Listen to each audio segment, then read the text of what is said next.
Hello students, मैं योगेश शर्मा आपका स्वागत करता हूं आपके अपने YouTube channel mathematics bye Yogesh Sharma में। देखिए, लास्ट वीडियो में हमने डॉट प्रोडक्ट सीखी थी। नेक्स्ट हम सीखेंगे क्रॉस प्रोडक्ट। ठीक है, और ये लास्ट वीडियो है इस चैप्टर की, तो ध्यान से समझें, सभी आसान है और इम्पोर्टेंट भी है। देखिए, जो डॉट प्रोडक्ट थी वो स्केलर क्वांटिटी थी। ये जो क्रॉस प्रोडक्ट है ये क्या है? Vector quantity. इसको क्रॉस प्रोडक्ट भी बोल देते हैं या वेक्टर प्रोडक्ट भी बोल देते हैं। The vector product of a vector A and vector b is written as this. A vector cross B vector, इसको बोलते हैं cross product of two vector. और ये डिफाइंड कैसे होती है? एक vector cross B vector equal होता है magnitude of a vector into magnitude of B vector sine theta और एन कैप। देखो, ये जो एन कैप है ये डायरेक्शन को बताता है। किसकी? इन दोनों के क्रॉस प्रोडक्ट की। क्रॉस प्रोडक्ट की डायरेक्शन को बताता है। ठीक है,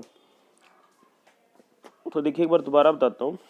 ए और बी दो वेक्टर हैं, उनकी वेक्टर प्रोडक्ट को हम डिफाइन लिखते कैसे हैं? A vector cross B vector. और उसको डिफाइन कैसे करते हैं? Magnitude of a vector into magnitude of B vector sine theta n cap. ठीक है, देखो ये सब तो स्केलर क्वांटिटी है। एन कैप जो है एक यूनिट वेक्टर होता है जो क्या बताता है? Direction of A cross b. देखिए इसकी डायरेक्शन होती क्या है? देखो इसके इसके थ्रू आप समझोगे। सपोज कर लो ये वेक्टर ए को दिखा रहा है, ठीक है, और ये किसको दिखा रहा है? वेक्टर बी को। ये इस प्लेन के अंदर है, तो जो इनकी डायरेक्शन जो है एन कैप उसके परपेंडिकुलर होगी। एन कैप क्या होगी? इन दोनों वेक्टर के परपेंडिकुलर। ठीक है, जैसे आप राइट हैंड थंब रूल देखते हो राइट हैंड थंब रूल, ये इसकी डायरेक्शन जो है राइट हैंड थंब रूल के अकॉर्डिंग दिखाई देती है। जैसे ये ए वेक्टर है, ये बी वेक्टर है, तो जो ये फिंगर्स हैं देखो इस तरफ डायरेक्शन कर रही हैं, तो ये इस तरफ दिखाई देगा। तो इसकी डायरेक्शन किस तरफ जाएगी? ऊपर की तरफ। इसको हम एन कैप बताएंगे। ठीक है, अगर मान लो आप इस तरीके से लो, इसको ए वेक्टर इसको बी वेक्टर, तो फिंगर जो है इस तरफ उल्टी दिखाई देंगी, तो थंब किस तरफ दिखाई देगा? डाउनवर्ड की तरफ जाएगा। तो दो तरीके से हो सकती है, ये एन माइनस एन कैप होगी और ये क्या होगी? N cap. ठीक है, एक तो प्लेन के परपेंडिकुलर हो सकती है अपवर्ड डायरेक्शन में, और एक प्लेन के क्या हो सकती है? डाउनवर्ड डायरेक्शन में। ठीक है, तो ये होती है direction of vector product of two vectors. ठीक है, और देखिए आगे इसने क्या क्या है? Their magnitude of a is a, magnitude of b is b, and n cap is a unit vector perpendicular to both vector A and B. देखो ए वेक्टर और बी वेक्टर के ना परपेंडिकुलर जाएगा, वो अपवर्ड डायरेक्शन में भी जा सकता है, डाउनवर्ड डायरेक्शन में, such that vector a vector b and n cap are in right handed rotation and theta is the right angle between theta is the angle between vector A and vector b. देखो ये जो है ना vector और vector B के बीच में angle theta, इसको बोलेंगे थीटा एंगल। ठीक है, तो vector product of two vector क्या होगी? A vector cross B vector is equal to magnitude of A into magnitude of B into में साइन थीटा इंटू में एन कैप। एन कैप बताएगा डायरेक्शन को। Dot product में यहाँ पे कोई भी यूनिट वेक्टर नहीं था, तो वो उसकी डायरेक्शन नहीं थी। ठीक है, तो इसलिए क्रॉस प्रोडक्ट को वेक्टर प्रोडक्ट भी बोलते हैं और डॉट प्रोडक्ट को स्केलर प्रोडक्ट भी बोलते हैं।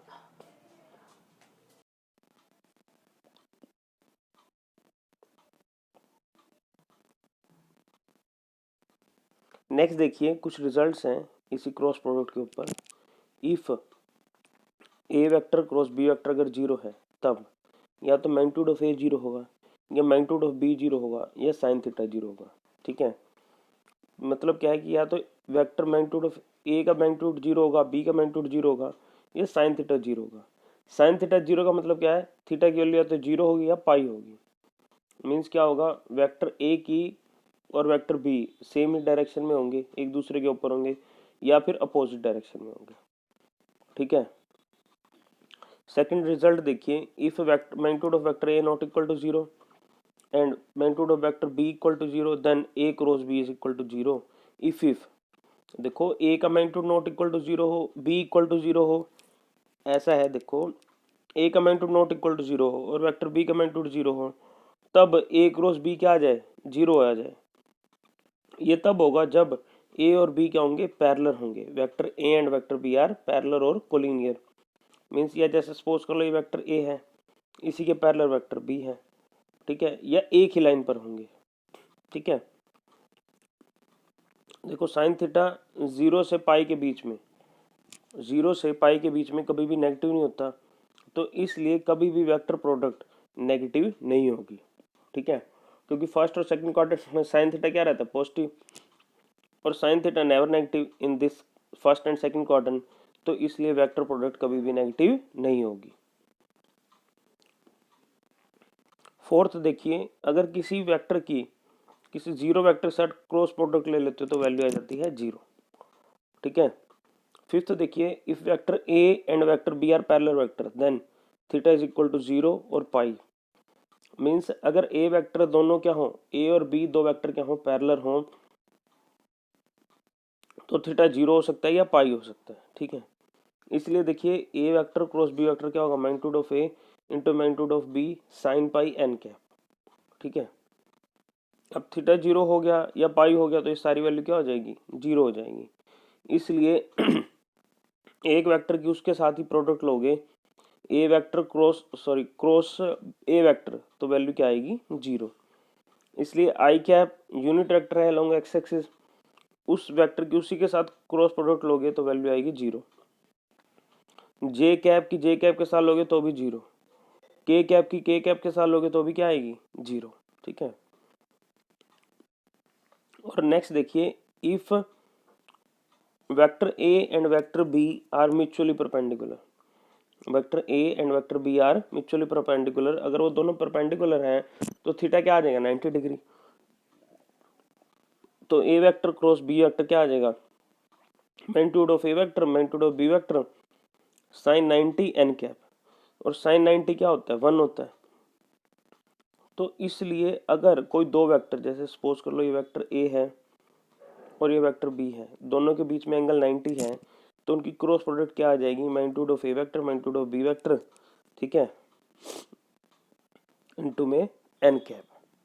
ठीक है, तो इसी से देखो ये रिजल्ट आ जाता है कि आई वेक्टर क्रॉस जे वेक्टर ये आता है के कैप, आई कैप क्रॉस जे कैप क्या आता है, के कैप, जे कैप क्रॉस के कैप ये आता है आई कैप, आई कैप के कैप क्रॉस आई कैप क्या आता है, जे कैप। ऐसा क्यों आता है, देखो ये आप ले लो एक्स एक्सिस, ये वाई एक्सिस और ये जेड एक्सिस, ये है यू आई, अच्छा इसके अलोंग जे कैप ले लिया, एक्स एक्सिस के अलोंग आई कैप ले लिया, इसके अलोंग क्या ले लिया, के कैप। अब देखो आई और के जे की जब आप क्रॉस लोगे, ठीक है, तो ये अपवर्ड डायरेक्शन में जे दिखाएगा। ठीक है, ठीक है, तो और जो फिंगर्स हैं इस तरफ से रोटेट करेंगी, तो आई क्रॉस जे, आई क्रॉस जे, ये एक्स एक्सिस, ये वाई एक्सिस, जेड एक्सिस, ये आई कैप, जे कैप, के कैप। ठीक है, फिंगर जब इस तरफ से रोटेट करेंगी तो आई क्रॉस जे क्या दिखाएगा, के दिखाएगा। और अगर आप उल्टा दिखाओगे तो डाउनवर्ड में क्या आएगा, डाउनवर्ड में माइनस क्या आएगा, इसलिए जे क्रॉस आई क्या आएगा, के कैप। ठीक है, ये इसी डायरेक्शन को दिखाएगा ना, और दोनों हैं क्या, यूनिट वेक्टर तो हैं। इसी प्रकार जे क्रॉस के ये दिखाएगा आई को, के कैप क्रॉस आई कैप ये दिखाएगा जे को, के कैप क्रॉस जे कैप दिखाएगा माइनस आई कैप को, आई कैप क्रॉस के कैप दिखाएगा माइनस जे कैप को। ठीक है, नेक्स्ट देखिए, इफ ए वेक्टर का मैग्नीट्यूड 1 है और बी वेक्टर का मैग्नीट्यूड क्या है, 1, that is a vector and b vector are unit vector, then a vector cross B vector क्या आएगा, ए का मैग्नीट्यूड बी का magnitude sine theta n cap, इसकी वैल्यू 1 इसकी value 1 sine theta n cap, ये आ गया। अब हमने क्या लिया, दोनों तरफ मैग्नीट्यूड ले लिया, तो ये हो गया a vector cross B vector का magnitude is equal to sine theta का मैग्नीट्यूड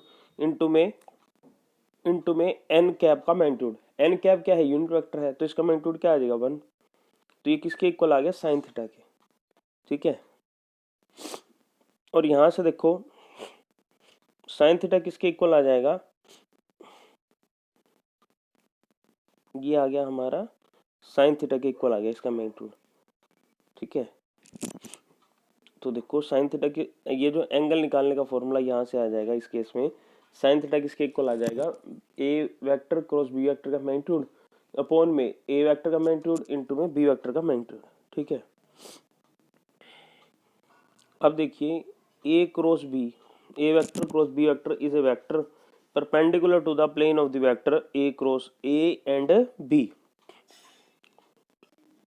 देखो सपोज कर लो ये ए वेक्टर है, ये बी वेक्टर है, तो इनकी क्रॉस क्या दिखाएगी, ये जिस प्लेन में है इसके प्लेन की क्या दिखाएगी, परपेंडिकुलर दिखाएगी। ठीक है, also minus of A cross A vector cross B vector is a vector perpendicular to the plane a cross A vector and b vector. खुद जैसे ये ए वेक्टर है, ये बी वेक्टर है, सपोज कर लो ये ए वेक्टर है, ये बी वेक्टर है, तो ए क्रॉस बी तो ऊपर वाले को दिखाएंगे जो इसके परपेंडिकुलर अपवर्ड डायरेक्शन में जाएगा, और minus of A cross b इसके डाउनवर्ड वाले को दिखाएगी जो क्या ये भी इसके परपेंडिकुलर है। ठीक है, therefore n cap, therefore unit vector n cap is perpendicular to each of one of the unit vector vector A and vector B, और एन कैप क्या आ जाएगा plus minus A vector cross B vector upon में magnitude of A cross A vector cross B vector.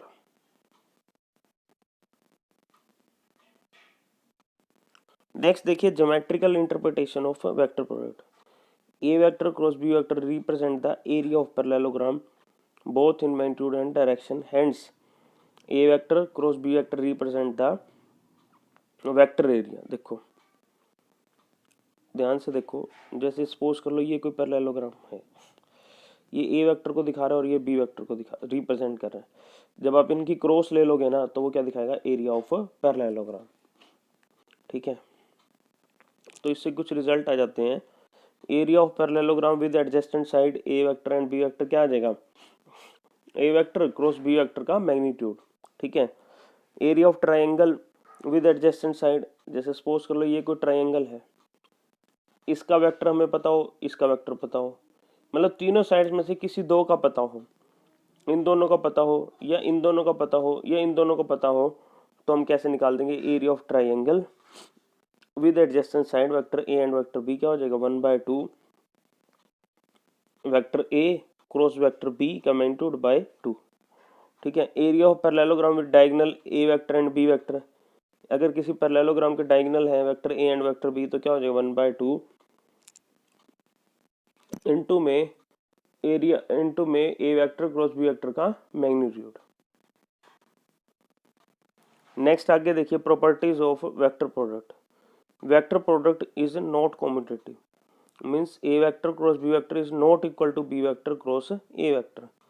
ठीक है, ए vector cross B vector equal होता है minus of B vector cross A vector. Dot product तो commutative थी पर vector product commutative नहीं है। ठीक है, सेकंड प्रॉपर्टी देखिए, vector product is associative with respect to scalar.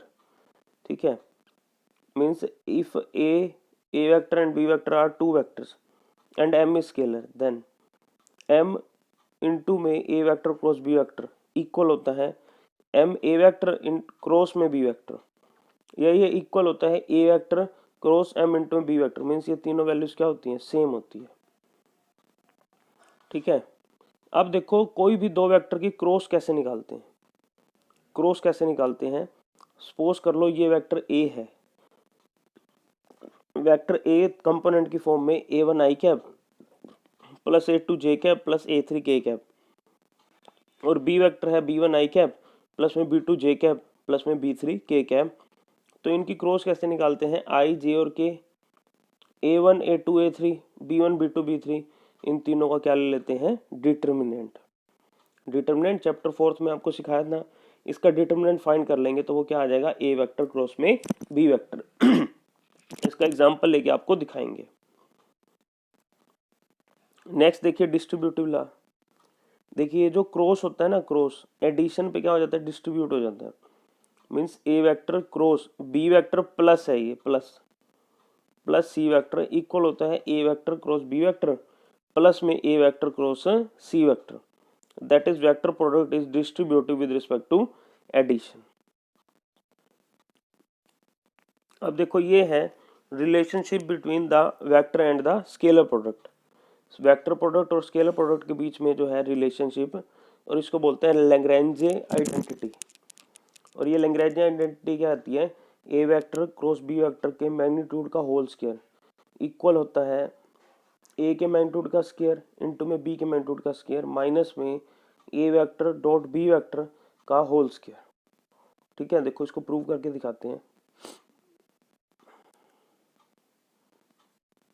देखिए हमें पता है ए वेक्टर क्रॉस बी वेक्टर क्या होता है, magnitude of a vector magnitude of B vector sine theta n cap.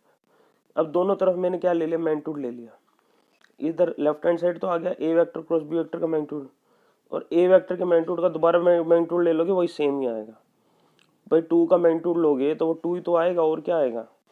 B vector का मैग्नीट्यूड लोगे तो क्या आएगा, बी वेक्टर का मैग्नीट्यूड ही आ गया sine theta as it is. और एन वेक्टर का जो एन कैप का मैग्नीट्यूड क्या आएगा, 1 आएगा। क्यों, क्योंकि ये यूनिट वेक्टर है। अब मैंने क्या किया, दोनों तरफ स्केयरिंग कर दिया। ठीक है, स्केयरिंग करने पर लेफ्ट हैंड साइड क्या आ गया, इसका स्केयर हो गया, और राइट हैंड साइड में ए वेक्टर का स्केयर, ए वेक्टर के मैग्नीट्यूड का स्केयर इंटू में बी वेक्टर के मैग्नीट्यूड का स्केयर इंटू में साइन स्क्वायर थीटा। अब साइन स्क्वायर थीटा को मैंने लिख दिया 1 माइनस में कोस स्क्वायर थीटा। ठीक है, और इसकी पहले मैंने 1 के साथ मल्टीप्लाई कर दी, ये आ गया मेरे पास। फिर इसकी मल्टीप्लाई मैंने कोस स्क्वायर थीटा के साथ कर दी, ये आ गया। ठीक है, और अब इसको देखो सभी पे स्केयर है तो मैंने क्या कर दिया, सभी पे होल का स्केयर लिख दिया। ए वेक्टर ए का मैग्नीट्यूड बी का मैग्नीट्यूड कोस थीटा का होल स्क्वायर, और ये वैल्यू क्या होती है, ए वेक्टर डॉट में बी वेक्टर का होल स्क्वायर। तो ये मेरे पास क्या आ गई, लैग्रेंजे आइडेंटिटी आ गई। ए वेक्टर क्रॉस बी वेक्टर का होल स्क्वायर इक्वल है ए वेक्टर के मैग्नीट्यूड का स्क्वायर इंटू में बी वेक्टर के मैग्नीट्यूड का स्क्वायर माइनस में A vector dot B vector का होल स्क्वायर। ठीक है, नेक्स्ट अब देखिए इसके ऊपर बेस्ड एग्जांपल है। क्या कहता है, फाइंड ए क्रॉस बी का magnitude, find a cross b का magnitude if a vector is this and b vector is this. ठीक है, आपको पता है ए क्रॉस बी हम कैसे निकालते हैं, हम इसको डिटरमिनेंट लगा लेते हैं, ऊपर लिख देते हैं, पहली रो में लिख देते हैं आई जे और के, सेकंड रो में जो यहाँ पे वेक्टर है उसके कंपोनेंट, फिर थर्ड रो में इस वाले के कंपोनेंट। तो देखिए निकालते हैं, हमने फाइंड ये करना है, पहले हम ए क्रॉस बी फाइंड कर लेंगे। आई जे के कैप लिख दिया, फिर A1 के कंपोनेंट 2 1 3, फिर B के कंपोनेंट 3 5 -2। अब इसका डिटरमिनेंट फाइंड कर लेंगे, पहले I लिख दिया, फिर इसको छोड़ देंगे और इसको छोड़ देंगे, बाकी का डिटरमिनेंट ले लेंगे। 1 इंटू -2 आ गया, माइनस 5 इंटू में 3 -15 आ गया, फिर माइनस जे कैप लिख दिया। ठीक है, फिर इस रो को छोड़ देंगे, इसको छोड़ देंगे, 2 इंटू -2 -4 माइनस 3 इंटू में 3 9 प्लस में के कैप, फिर इस रो को छोड़ देंगे, इस कॉलम को छोड़ देंगे, 2 इंटू में 5 10, 1 इंटू में 3 -3। तो देखो ये क्या आ गया, -17 आई प्लस 13 जे प्लस 7 के। ये मेरे पास क्या आ गया, a vector cross B vector. और मैंने आपको बताया था कि ये जो वेक्टर प्रोडक्ट होती है वो क्या होती है, एक वेक्टर क्वांटिटी ही होती है। ठीक है, अब इसका मैग्नीट्यूड ले लेंगे। मैग्नीट्यूड कैसे लेंगे, जो भी इसे कंपोनेंट हैं उनका स्केयर कर देंगे और फिर सबको ऐड कर देंगे और स्केयर रूट ले लेंगे। देखिए -17 का स्केयर प्लस 13 का स्केयर प्लस 7 का स्केयर, यह आ जाएगा 289 169 49। तो इस सबको हमने फाइंड कर लिया, क्या आ गया 507 का रूट।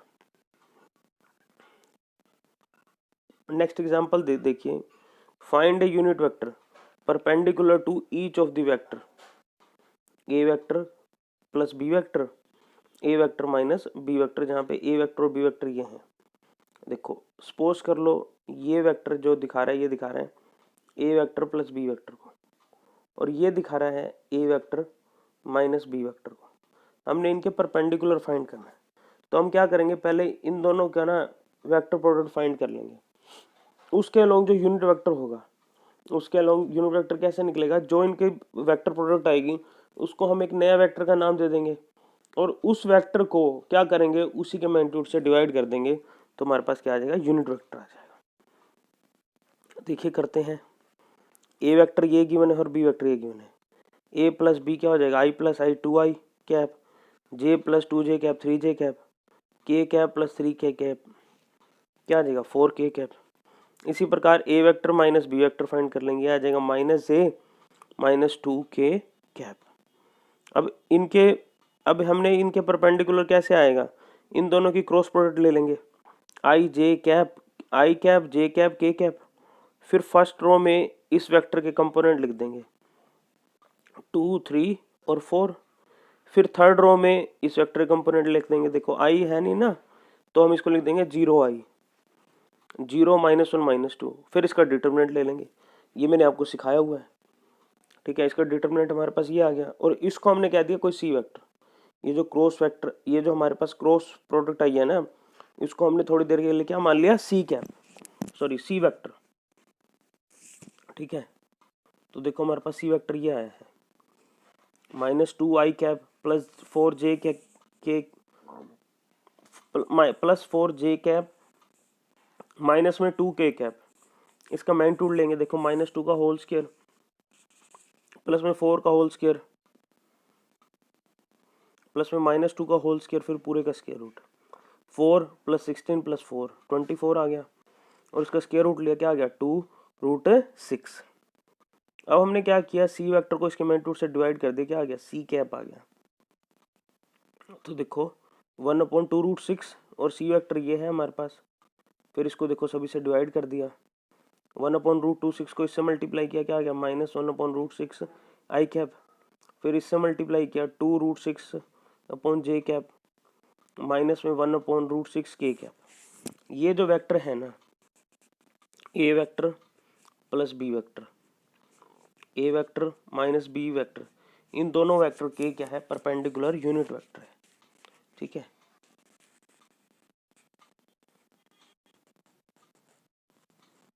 नेक्स्ट देखिए एग्जांपल नंबर 24, कहता है find the area of triangle having points, जो इसके वर्टिसेस हैं ए बी और सी दिए हुए हैं। तो मैंने आपको बताया था एरिया ऑफ ट्रायंगल हमें क्या करना होता है, कोई भी दो साइड्स की वेक्टर कि हम क्या कर देंगे, क्रॉस प्रोडक्ट फाइंड कर देंगे, तो वो क्या आ जाएगा एरिया ऑफ ट्रायंगल। तो देखो कैसे करते हैं, देखो ये ए है, ये बी है, ये सी है। ए बी फाइंड कर लेंगे, ए के बी के पॉइंट में से ए के पॉइंट माइनस कर देंगे, -1 आई कैप, 2 -1 जे कैप, 3 -1 के कैप। आई माइनस आई क्या हो जाएगा 0, सॉरी 1 - 1 क्या हो जाएगा 0, 2 -1 जे कैप क्या हो जाएगा जे कैप हो जाएगा, 3 -1 के कैप क्या हो जाएगा 2 के कैप। इसी प्रकार ए सी फाइंड कर देंगे, ए सी वाले वेक्टर में से ए के वेक्टर क्या कर देंगे, सी के कंपोनेंट में से ए के कंपोनेंट क्या कर देंगे सब्ट्रैक्ट। तो देखिए 2 -1 आई कैप, 3 -1 जे कैप, 1 -1 के कैप। तो ये क्या हो, ये यहाँ से तो आ गया आई कैप, यहाँ से आ गया 2 जे कैप, यहाँ से क्या आ गया 0 के कैप। देखो दो साइड्स के वेक्टर आ गए। अब हम इनकी क्या करेंगे, क्रॉस फाइंड करके उसका मैग्नीट्यूड ले लेंगे और उसको क्या कर देंगे 2 से डिवाइड। तो देखिए यही होगा area of triangle A B C 1/2, A B vector cross A C vector का मैग्नीट्यूड डिवाइड बाय 2। तो देखो A B vector cross A C vector find कर लिया, I J K A B vector के कंपोनेंट, फिर A C vector component, फिर इनका determinant ले लिया। ठीक है, ये डिटरमिनेंट तो सिंपल है, आप कर सकते हो। तो ये मेरे पास आ गया, फिर मैंने इसका मैग्नीट्यूड ले लिया, -4 का होल स्क्वायर प्लस में 2 का स्क्वायर -1 का होल स्क्वायर, क्या आ गया √21। इसकी वैल्यू मेरे पास आ गया √21, यहाँ पुट कर दूंगा। तो देखो एरिया ऑफ ट्राइंगल क्या आ जाएगा 1/2 A B vector cross A C vector का मैग्नीट्यूड, तो ये आ जाएगा 1/2 √21। तो area of triangle A B C क्या आ गया 1/2 √21। नेक्स्ट देखिए क्या कह रहा है, find the area of parallelogram whose adjacent sides are given. देखो कोई एक पैरेललोग्राम है जिसकी दो एडजेसेंट साइड, ये दोनों साइड्स दे रखी हैं, मतलब कोई भी दो साइड्स दे रखी हैं जिनके वेक्टर ये दे रखे हैं। तो देखो ए वेक्टर और बी वेक्टर ये दिया हुआ है, हम क्या करेंगे, देखो इनकी क्रॉस फाइंड कर लेंगे, आई जे के ए वेक्टर के कंपोनेंट बी वेक्टर के कंपोनेंट, फिर इसका डिटरमिनेंट। तो ये हमारे पास क्या आ जाएगा 5i प्लस जे कैप, 5i कैप प्लस जे कैप -4 के कैप। फिर इनका मैग्नीट्यूड ले लिया, 5 का स्क्वायर प्लस 1 का स्क्वायर माइनस 4 का स्क्वायर, ये क्या आ गया √42 आ गया ना। तो देखो एरिया ऑफ पैरेललोग्राम क्या होता है, एडजेसेंट साइड का वेक्टर फिर उनका मैग्नीट्यूड। तो एरिया ऑफ पैरेललोग्राम हमारे पास क्या गया √42। ठीक है, तो इसी के ऊपर बेस देखो एक्सरसाइज में क्वेश्चन है 10.4 में, सभी इसको ट्राई करेंगे, जो सा नहीं होएगा तो मेरे से पूछ लेंगे। 12 क्वेश्चन है, यहाँ पे ये चैप्टर कंप्लीट हो जाता है। इस चैप्टर से रिलेटेड आपका जो रिवाइज सिलेबस है 2020 और 21 का, वो चैप्टर नंबर 10 में इतना ही है। ठीक है, तो अब आप क्या करो, ये मिसलेनियस के एग्जाम्पल्स हैं, ये भी आप ट्राई कर सकते हो। ठीक है, मिसलेनियस के एग्जाम्पल और मिसलेनियस के क्वेश्चन, जितने भी चैप्टर के मिसलेनियस है सभी की सभी मिसलेनियस क्या है इंपॉर्टेंट है, उन्हीं में से कोई ना कोई क्वेश्चन आपको जरूर मिल जाएगा। ठीक है, सभी के सभी क्वेश्चन ट्राई करें, और जो कोई प्रॉब्लम आती है तो पूछ लें। ठीक है, दिसंबर जो एग्ज़ाम्स आपके होने हैं उसमें यही आपका सिलेबस आएगा। तो ये सिलेबस आपका यहाँ पे कंप्लीट हो जाता है, तो सभी इसको अच्छे से तैयारी करें।